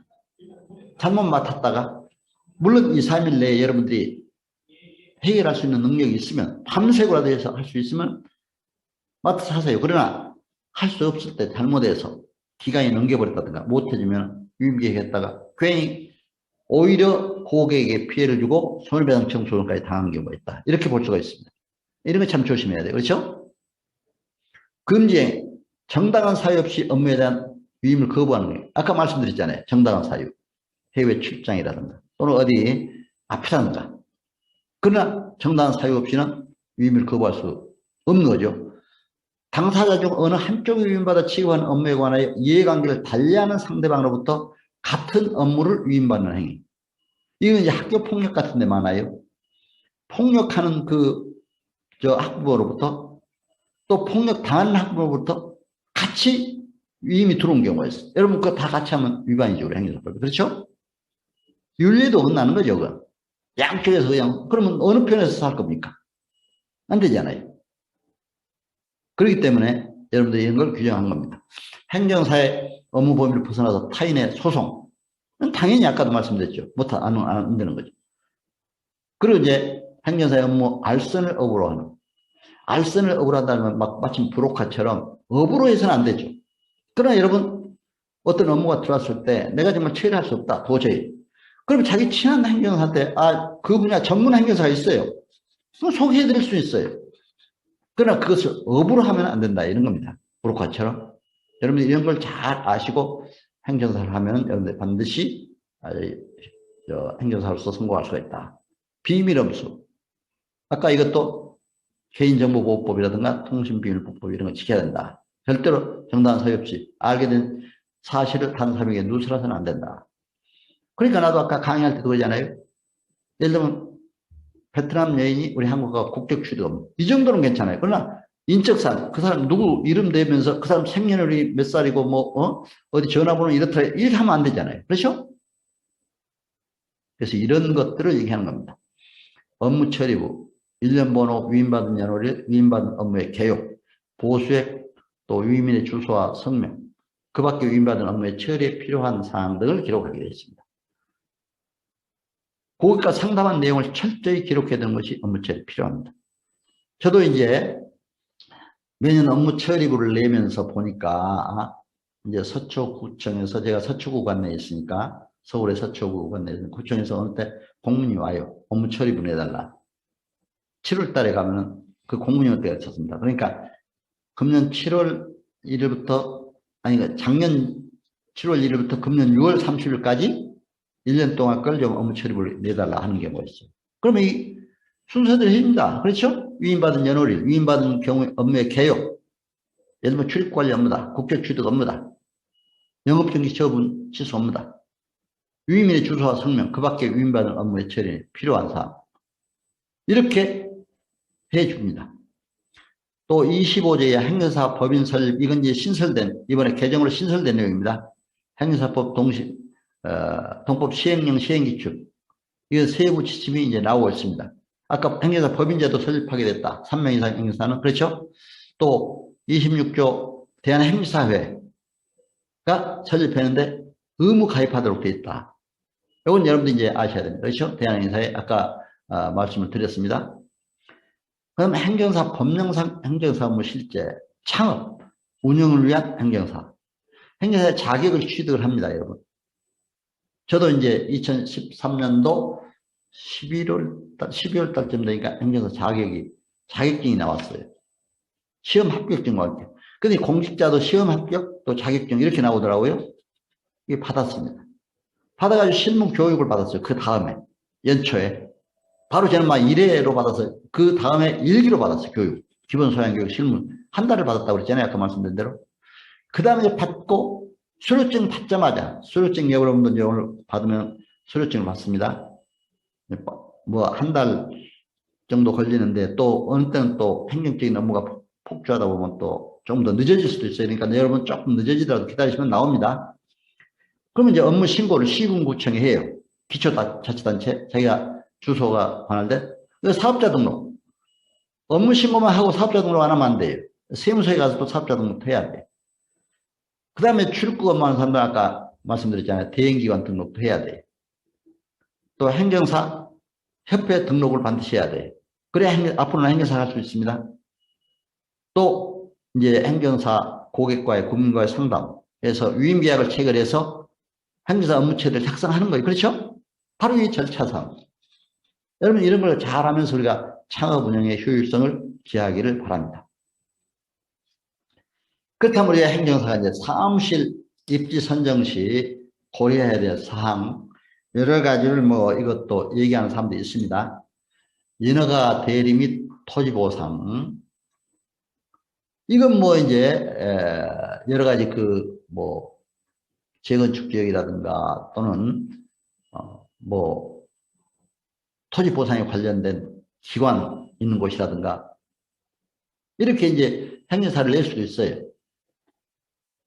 행정심판장으로 법원이라든가 저도 이제 법원 앞에 이게 가지고 있습니다만은 또 국가유공자, 국방부 각 주둔기관 또는 국가보훈처 주변기관, 지방보훈청도 있잖아요. 이런 기관들.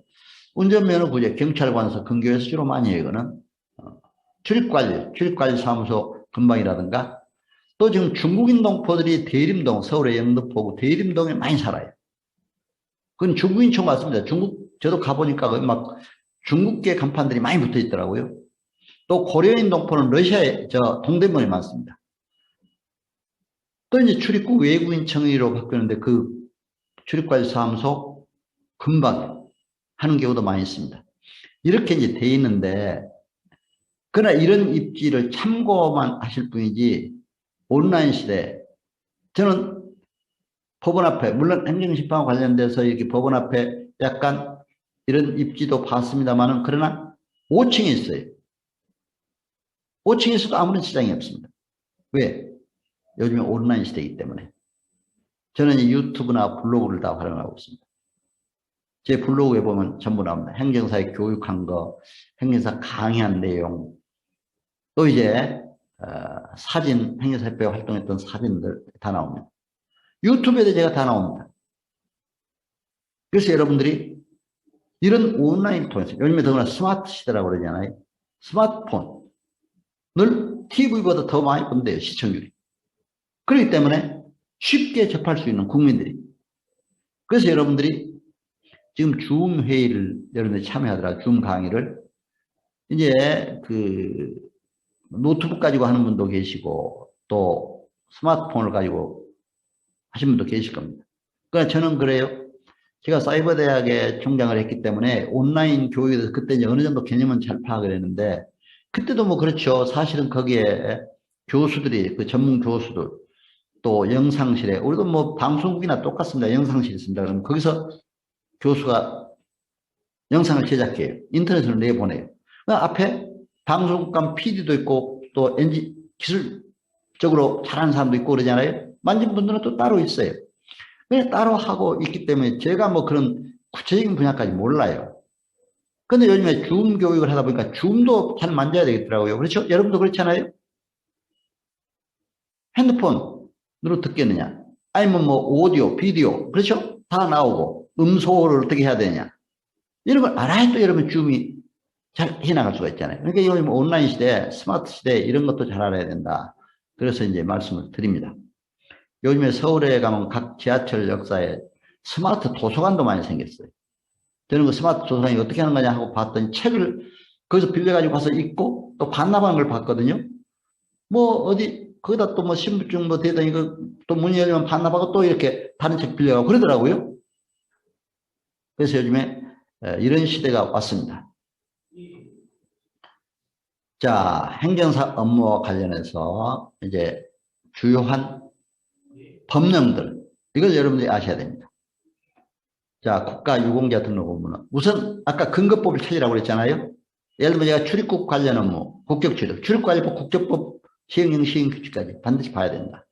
국가유공자 등 예우 및 지원에 관한 법률 반드시 봐야 됩니다. 그렇죠? 국가유공자가 들어왔을 때. 보훈대상 지원에 관한 법률, 이건 기본적으로 봐야 돼요. 또 영업정지 취소 구제, 공중위생법, 식품위생법, 식당에서 걸렸을 때 위생상의 문제냐, 청소년 보호법, 청소년, 미성년자가 들어왔느냐, 음악산업진흥에 관한 법률, 어디 노래방 하다가 요즘부터 걸린 경우도 있잖아요. 그렇죠? 잘못하면. 그렇기 때문에 이런 것들도 다 법률을 알아야 됩니다. 음주문화적인 도로교통법, 출입관리 업무, 또 학교폭력 업무, 학교폭력 예방 및 대책에 관한 법률, 건축물, 불법 건축물 이행 강제금이라든가 이런 건축법, 그렇죠? 토지보상 헌법 23조에 근거해서 공익사업을 위한 토지 등의 취득 보상에 관한 법률이 있습니다. 이런 거 반드시 근거 법률을 여러분들이 알아야 돼요. 공시가격좀, 저는 요즘에 공시가격을 좀 조정해달라. 서울에 살다 보니까 그런 아파트 동대표들이 왔어요. 처음에는 의견서를 내줍니다. 의견서 반영이 안 되면 또 이의신청을 냅니다. 이의신청이 반영이 안 되면 또 행정심판까지 할 수도 있어요. 이런 것도 조정해진 경우가 있어요. 부동산 가격 공시에 관한 법률이 있습니다. 그렇죠, 여러분? 이런 걸 아셔야 돼요. 인허가 대리 업무, 산업 직접 활성화법 또는 공장 설립에 관한 법률, 법인 설립 허가에 관한 것. 이건 민법부터 이 구체적인 법도 알아야 됩니다. 환경 분쟁 문제도 아까 얘기했죠. 환경 분쟁 조정법이라는 게 있습니다. 자동차 등록, 자동차 관리법, 그렇죠?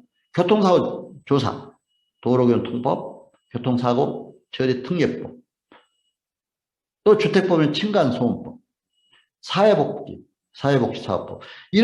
먼저 이런 업무가 들어올 때는 여러분들이 그 옆에 법을 바로 볼 수 있어야 돼요. 그래야 여러분들이 행정사 업무를 효과적으로 잘 수행해낼 수가 있습니다. 여기 이제 음주운전에 관한 이거는 뭐 실습 시간에 여러분들이 구체적으로 할 거니까 이것까지 뭐 여러분들이 일일이 설명을 안 드려도 여러분들은 실습 시간에 또 이제 잘 배울 겁니다. 이런 경우는. 그래서 이제 넘어가고요. 자, 행정사와 국민상담 컨설팅. 행정사는 2조 6항에 행정학의 법령 및 행정에 관한 상담 자문을 잘 해주도록 되어 있습니다. 바로 이것이 행정 컨설팅입니다. 고객 상담을 잘해서 진단 치료해 주는 겁니다. 법령 제도 설명을 잘 해주는 겁니다. 그렇죠? 그러니까 여러분들이 행정 실무를 할 때 행정사 법령 제도를 알아야 되잖아요. 그래서 오늘 이 강의가 필요한 겁니다. 행정 실무에서. 근데 컨설팅이란 뭡니까? 요즘에 컨설팅이라는 용어를 많이 써요. 제가 공인중개사 모아놓고 강의도 한번 한 적이 있는데, 공인중개사 협회 강의 내용을 한번 보면은 부동산 컨설팅이라는 과목이 있더라고요. 변호사도 여름에 컨설팅이라는 이름으로 업무를 하는 걸 봤습니다. 컨설팅이란 뭡니까? 컨설팅이라는 이 학문은 세계적으로 지금 각광을 받고 있는 학문입니다. 외국 같은 데는 이 컨설턴트가 굉장히 수익률이 높습니다. 수익. 저도 해보니까 아주 괜찮아요, 이것도. 그래서 이제 바로 이 개념을 간단히 얘기하면은 진단에서 지도해 주는 것입니다. 진단에서 지도해 주는 거. 고객이 행정사무를 가져오면 바로 그게 진단해서 어떤 업무인가? 음주운전 면허에 관한 거냐? 그럼 바로 도로교통법을 찾아서 진단해서 뭐 도로교통까지 그 사람에게 다 알려주라는 건 아니고 진단해서 내가 한번 그 법을 봐야 됩니다. 그렇죠? 그래서 처리해 줘야 됩니다. 진단해서 처리해 주는 거. 바로 컨설팅입니다. 상담을 잘해가지고. 의사가 환자들이 오는 병을 진단해서 치료해 주는 것이 컨설팅입니다. 경영진단사들이, 경영지도사들이, 일본에서는 진단사라고 그러더라고요. 한국에서는 경영지도사라고 합니다. 경영지도사 협회도 있습니다. 지도사들이 기업을 진단해서 지도해 주는 것. 기업의 조직관리, 인사관리, 재무관리, 마케팅, 생산관리 전부 진단해서 바로 지도해 주는 것. 이게 컨설팅입니다. 근데 이게 이제 제가 행정학을 전공하면서 조직관리, 인사관리, 재무관리, 또 조직 행동론, 또 리더십 이런 것 좀 공부하다 보니까 제가 이제 서울대 행정대학원의 행정학 그 과정을 받고 있을 때 석사과정 밑에는 바로 경영대학원이 있었어요. 과목이 비슷해요. 우리는 조직행정론 그러면 경영대학원에서는 조직관리로, 우리는 인사행정론 그러면 경영대학원에서는 인사관리로, 우리는 재무행정론 그러면 경영대학원에서는 재무관리론 이렇게 얘기하더라고요. 또 조직행동만 하면 거기는 소비자행동 비슷비슷해요. 다만 거기에서는 특징적인 게 마케팅이라든가 이런 분야에 좀 치중하는 거. 그게 다르습니다. 그러나 여러분 때 경영은 사기업에 적용되는 겁니다. 그렇죠? 경영학은. 기업체에 적용되는 겁니다. 행정학은 뭡니까? 국가 또는 지방자치단체 기관에 적용되는 학문이 행정학입니다. 그러나 다 조직관리, 인사관리, 재무관리 다 똑같이 하잖아요. 예상. 그렇기 때문에 이건 우리가 필요하다. 컨설팅에 대한.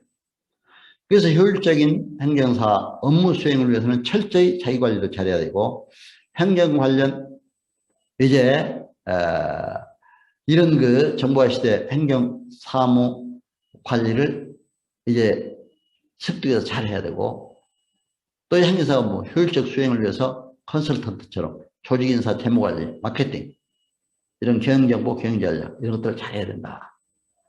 그래서 창업 컨설팅, 케어 컨설팅, 이런 위기관리 컨설팅, 요즘에 코로나 때문에 위기관리 컨설팅도 잘할 수 있어야 된다. 그렇죠? 그러니까 우리 행정사는 다양하게 국민들에게 여러 가지 편익을 제공할 수 있는 것이다. 이렇게 볼 수가 있습니다. 위기관리 나오는데 여러분 어때요?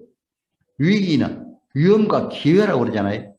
위험 요소도 있지만 또 기회가 되는 중요한 요소도 될 수가 있다. 이렇게 볼 수가 있습니다. 그래서 이제 국제노동기구 ILO가 있죠. 거기서 컨설팅을 이렇게 정의해요. 조직의 목적을 달성하는 데 있어서 경영, 또 임무, 상의 문제점을 진단해서 해결하고 새로운 기회를 발견해서 포착하고 학습을 촉진하며 변화를 실현하는 관리자의 조직을 지원하는 이런 독립적인 전문 서비스다. 이렇게 국제노동기구에서는 규정하고 있는 것을 볼 수가 있습니다. 여러분 행정사로서 국민에게 이런 컨설팅 이런 능력도 있어야 돼서 상담이 바로 국민 컨설팅과 관련된 거기 때문에 여기 알아야 됩니다. 자, 4차 산업혁명 시대 이제 정보통신기술 ICT라고 그러죠. 또 요즘에 인공지능, 로봇공학, 사물인터넷, 무인운송수단, 3차원 인쇄 나노기술 이런 것을 알아야 우리가 요즘에 행정사도 일을 할 수 있겠더라고요. 정보화 시대잖아요. 앞으로는 이제 인공지능 요즘에 어떻습니까? 로봇공학 로봇가 얼마 굴러다니면서 어디 공장에서 하는 거 보니까 그런 것도 나오더라고요. 섰다가 굴러다니다가 인공지능 즉석에서 인공지능 노래를 작곡하고 작사해서 막 또 춤추게 하는 그렇죠? 별게 다 나옵니다. 그렇기 때문에 어느 면 이런 기술이 발달하다 보면은 어느 때는 이제 사람들이 그래요. 행정적으로 좀 뭐가 될 수가 있다. 왜냐하면 인력이 이제 이런 대로 정보가 뺏기면은 행정의 업무에 있어서 여러 가지로 또 인력이 이제 이런 데로 가니까 사실은 고용 창출이 어려워진다. 오히려 위기를 초래할 수 있다. 이렇게 이제 부정적으로 보는 사람도 있습니다. 그래서 여러분들이 항상 이런 걸 생각하면서 우리 행정의 이런 분석을 잘해야 된다. 이렇게 봅니다. 자, 그러면 커스터머, 고객의 욕구를 우리 국민들이 우선 오면 그 욕구를 잘 파악을 해줘야 됩니다. 그렇죠? 고객의 욕구. 또 경쟁자의 동향, 컴퍼니, 자사, 자기의 현재 상황, 고객 만족 동향, 경쟁력, 현업. 우리 행정사 스스로 한번 그것도 생각해 봐야 돼요. 내가 과연 다른 행정사보다도 그렇다고 경쟁하라는 건 아닙니다. 정말 더 지식을 쌓고 항상 노력을 해야 됩니다. 인간관계도 잘하고 모든 걸 다. 그 다음에 수학 분석, 강점, 약점, 기회, 위험 요인도 분석할 수 있어야 된다. 요즘에 코로나 시대 위험, 위기 요인. 그러나 이 가운데서 나는 어떤 강점이 있다. 어떤 약점이 있다. 이런 거 잘 분석해야 돼요. 그렇죠? 또 이제 태도, 도전정신, 창의성, 진취적인, 또 독립성, 체력관리, 윤리의식 이런 게 다 가야 된다. 문제 해결 기술이 있어야 된다. 스킬, 고객 면담, 고객의 의사, 고객의 필요 욕구 파악 이런 것들을 잘 해야 됩니다. 그래서 이제 이런 우리가 컨설팅 역량 기법을 개발해야 된다. 국민 편익 상담 설득 기법이 있습니다. 저는 이제 이런 국민 편익 상담 설득 기법을 보면서 고대 아리스토텔레스, 유명한 아리스토텔레스 철학자입니다. 로고스, 논리가 정연하고 풍부한 해당 분야 정보와 전문 지식이 있어야 된다. 여러분 행정 분야의 행정사로서 최고의 전문 지식이 있어야 된다. 최고의 행정법률가가 되어야 된다. 우선 그런 마인드를 가지고 해야 됩니다. 그러면 정보와 지식만 있어서 필요하냐? 파토스적 성격, 사람들의 감성에 호소할 수 있는 이런 마인드도 있어야 됩니다. 고객이 술을 먹고 운전하다가 걸려왔는데 도대체 요새 음주운전 하지 말라고 하는데 왜 술 먹고 왔느냐? 물론 나무라거나 그러진 않겠지만 오면은 그래도 면허 취소가 되는데 정말 자동차를 몰고 가족 생계를 유지하는데 얼마나 힘들겠느냐. 좀 이렇게 동경하면서 파토스, 감성이 호소하는 그런 게 중요하다. 에토스, 진실한 성품, 신뢰가 중요한. 그렇죠? 여러분? 신뢰를 부여해줘야 돼요. 근데 이 세 가지 중에 가장 중요한 것은 아리스토텔레스는 신뢰성 부여라고 했습니다. 믿음, 신뢰를 주는 것. 국민들에게 신뢰를 주는 거 중요해요. 근데 우리 행정사님들은 되게 이제 공직자 출신들, 또 시험 출신들, 딱 행정사 간판 걸고 하면 국민들이 다 신뢰를 해줘요. 공직에 있었다면. 그렇죠? 여러분, 그런 하나의 이점이 있습니다. 그러나 진심으로 우리가 국민에게 신뢰를 주는, 고객에게 신뢰를 주는 이런 사람이 돼야 돼요. 저는 그래서 제 얘기 같습니다만, 제가 박완신, 이름이 박자, 완자, 신자거든요.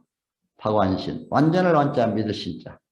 이것도 저는 이런 신뢰의 원칙을 부과시켜주는 행정사로서의 상담 설득에 중요한 요소로 작용할 수 있는 이름이다 해서 제 이름이 이렇게 되게 된 것도 저는 감사하고 있습니다.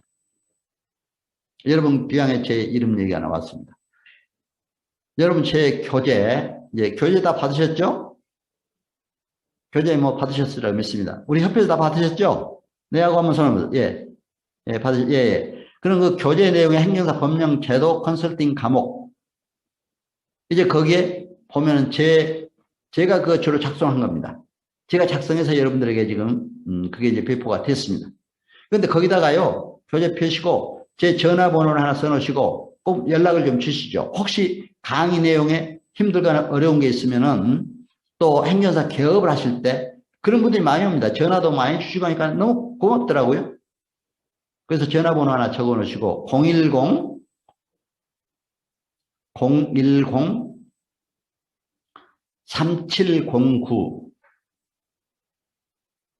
7156 다시 한번 말씀드리겠습니다. 010-3709 7156 우리 행정사님들과는 함께 이렇게 정보도 나눠야 돼요. 그렇죠? 어떤 사람 자기 전화 함부로 안 가르쳐 주려고 그래요. 가르쳐 주면 뭐 누가 잘못 그러나 어떻게 그렇게 너무 또 그렇게 해도 어떻게 또 세상을 살아갑니까? 서로 친한 분들, 우리 여러분들하고 저하고는 동질성 있잖아요. 행정사로서. 제 전화번호 가르쳐 드립니다. 그럼 막 전화도 많이 주시고 메일로도 막 많이 보내시고 전화도 직접 상담을 하시고 그래요. 그럼 제가 또 그런 분들한테 제가 답변도 해드리면서 제 유튜브도 또 보내드리고 그래요. 유튜브에 나온 강의 내용도 보내드리고. 그래서 여러분도 이제 그렇게 아시고, 제 전화번호 얘기가 나왔습니다만, 박완신 TV. 박완신만 쳐도 네이버나 다음에 쳐도 나옵니다만, 유튜브에 들어가서 유튜브 박완신 TV 치면은 바로 제가 이제 사이버대 총장을 지냈기 때문에 박완신 총장이라고 나올 겁니다. 그럼 그걸 클릭하셔서 한번 보세요. 그럼 제가 강의 내용이 주로 뭐 오프라인 교육할 때부터 법률 행정사 강의, 심지어는 교수법 강의, 또 행정사 강의뿐만 아니라 부동산 강의, 기타 뭐 다른 강의, 행정사에 필요한 정말 우리가 어떻게 할 것인가 하는 여러 가지 강의가 다 나갑니다. 그 다음에 법률 행정 경영에 대한 중심의 강의를 하다 보니까 약간 딱딱해서 어느 때는 좀 이렇게 가곡 제가 작성한 거 그게 이제 나가기도 하고 또 가요도 제가 작성한 거 요즘에 가수들이 불러나가기도 하고 저도 아까 얘기했잖아요. 방금 가수협회 법인설 하다가 갑자기 인터뷰를 해달라고 그러더니 노래를 불러달라. 노래도 한 곡 부른 적이 있습니다. 노래도 몇 곡을 불렀습니다. 그러니까 그건 재밌게 살기 위해서 여러분 아까도 언론이스 외로움도 잘 극복하라 했잖아요. 외로움도 잘 극복할 수 있어야 돼요. 음악 그렇게 면역력이 생긴데 음악을 많이 듣고 많이 하면 여러분 힘들고 어려울 때 음악을 제껏 뭐 잘 못하지만 제 유튜브 보시면 그러나 또 저는 못하지만 유명한 성악가들이 또 불려나가는 것도 많아요.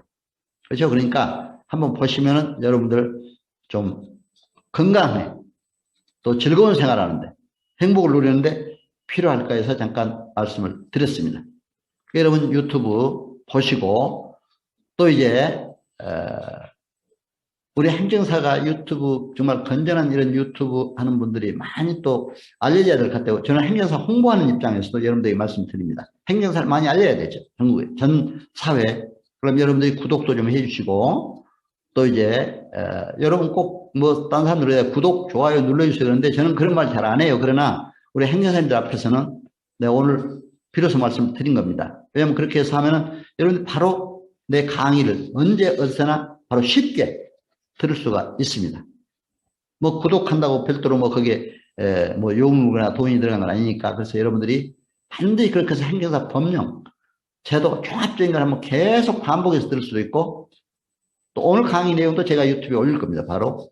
그래서 이제 여러분들 그렇게 아시고 행정사무를 시작이면 좋겠다, 이렇게 생각이 듭니다. 이제 경영학자 피터 드라카는 경영이란 인간 경영이요, 인간 경영의 뿌리에는 근면과 진실이 있다. 사랑이 필요하다. 이런 삶의 자세가 혁신 경영을 이끄는 중심이다. 이 얘기를 했습니다. 여러분 어때요? 행정사, 행정이라는데 바로 우리 거기에 경영이에요. 경영은 바로 인간 경영입니다. 고객과의 인간관계를 잘해야 돼요. 우리 행정사님들과 저와 교수들과 행정사협회 임원들과 관계도 잘해야 됩니다. 그렇죠? 또는 행정 공무원들과도 인간을 잘해야 돼요. 행정부처 일을 해야 되니까. 지방자치단체 공무원들과도 일을 잘해야 돼요. 저는 정말 행정사도 보람을 느낀 게 이러다 보니까 전국 각지에서 지금 많이 오고 있습니다. 온라인 교육하면서 지난번에 200명 온 때도 있고 110 몇 명 온 때도 있고 이번에도 114분이 오셨습니다. 얼마나 좋은 우리가 모임입니까? 이런 인간 경영을 바로 잘할 수 있는, 인간 경영의 뿌리에는 근면과 진실이 있다. 신뢰. 그렇죠? 사랑이 필요합니다. 사실. 서로 사랑하는 마음. 여러분 국민을 사랑하는 마음. 행사 여러분끼리 서로 사랑하는 마음이 필요합니다. 이런 자세가 바로 혁신 경영을 이끄는 중심이 된다. 이렇게 얘기를 할 수가 있습니다. 자, 여러분 이제 결론적으로 어때요? 여러분은 최고의 전문 자격사입니다. 행정사는 행사법 제1조에 규정된 목적대로 국민의 편익을 위해 국가 행정제도의 건전한 발전에 기여하겠다는 비전을 갖고 노력한다면 성공할 수 있다는 확신을 갖고 행정사 업무를 수행하는 여러분 다 되시기 바랍니다. 특히 이제 행정사는 21세기 지식경영 시대입니다. 4차 산업혁명 시대의 전문가적 실력을 쌓고 행정환경 변화에 창조적으로 대응하는 창조적 변동적 꿈이 돼야 됩니다. 바로 체인지 에이전트. 저는 체인지라는 말이 어떤 사람이 그러더라고요. 한 글자만 바꾸면 찬스가 된다. 그렇죠? 체인지. 찬스. G자 하나를 C로 바꾸면 찬스가 되잖아요. 그러니까 이런 변화의 역군이 돼서 바로 기회를 얻으라 이거죠. 그렇죠? 여러분 행정사로서의 좋은 기회를 얻으세요. 인생 삶의 여정도 새로운 삶의 여정이다. 좋은 이런 기회. 제가 해보니까 그래요. 행정하니까 건강도 하고 어디면 쉴 틈이 없어요. 그러니까 여러분 바로 체인지 에이전트세요. 체인지가 하나의 찬스가 되도록. 그리고 국민을 위해 사랑과 인신, 근면과 진실 있는 섬김의 리더십으로 좋은 인간관계를 유지해서 반드시 성공하는 행정사 여러분 다 되시기를 기원합니다. 오늘 행정사 기본 소양교육 첫 시간입니다. 행정사 법령제도 이해관에 여러분들이 정말 열심히 참여하고 계세요. 제가 이렇게 화면에 보니까 정말 여러분들이 열심히 듣고 계신 걸 아주 눈으로 느끼게 됩니다. 저도 그래서 감격해요. 너무나 감사해요.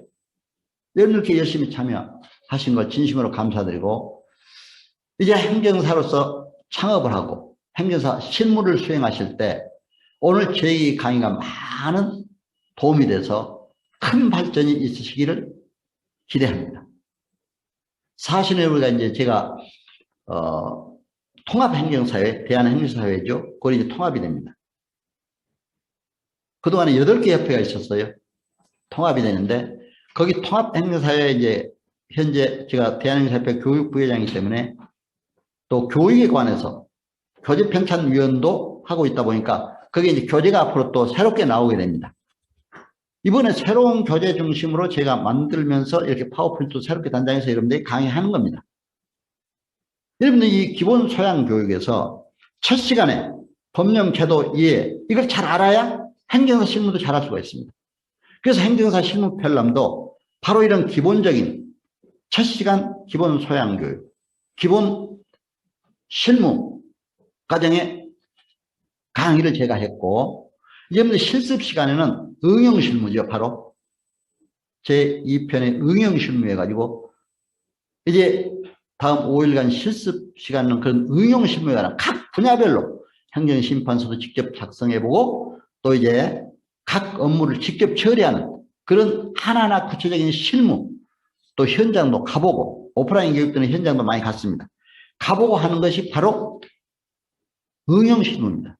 그래서 기본 실무 교육으로서 기본 소양교육 시간에 제 강의를 첫 시간에 여러분들이 정말 화면에 뵌 대로 이렇게 열정적으로 잘 들어주신 것 다시 한번 감사의 말씀을 드리고 여러분 코로나 시대에 건강하시고 행복한 나날 되시기를 기원하면서 특히 여러분 가정에도 행복이 넘치기를 기원합니다.